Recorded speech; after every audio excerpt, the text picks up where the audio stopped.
సినిమాలో ఏదో చూపించేస్తున్నానని వాళ్ళు ఊహించుకుని వాళ్ళు చేసేదే నేను చేస్తున్నానని చెప్పడానికి వాళ్ళకి అసలు ఏ విధంగా రైట్ ఉంది అనేది బిగ్గర్ క్వశ్చన్. అది వ్యూహం అనే సినిమా ఒక పొలిటికల్ కామెంట్, అది పొలిటికల్ ఒపీనియన్ నాది.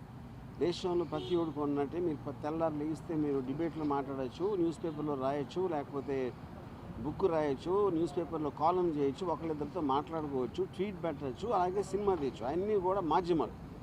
కంటెంట్ అనేది ఎక్స్ప్రెస్ చేయడానికి నాకే కాదు ఎవరికైనా రైట్ ఉంటుంది. అదే నేను చేస్తున్నాను.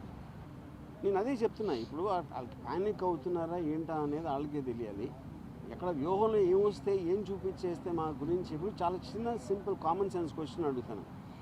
మీరేమీ తప్పు చేయనప్పుడు మీకు అసలు భయపడాల్సిన అవసరం ఏంటి? నేను ఏదన్నా ఉన్నది లేనట్టు చూపించేస్తే వాళ్ళందరూ ఎదవలా నమ్మటానికి ప్రజలు? ఎవరన్నా ఏమన్నా అంటే నమ్మేస్తారా? ఎవరన్నా ఏం చూపిస్తే అది నమ్మేస్తారా? ఫైనల్గా మీకు చూపించిన దాంట్లో ఉందా లేదా ఏముంది అనేది వాళ్ళకి తెలియదు. ఎందుకంటే ఎవరు సినిమా చూడాల.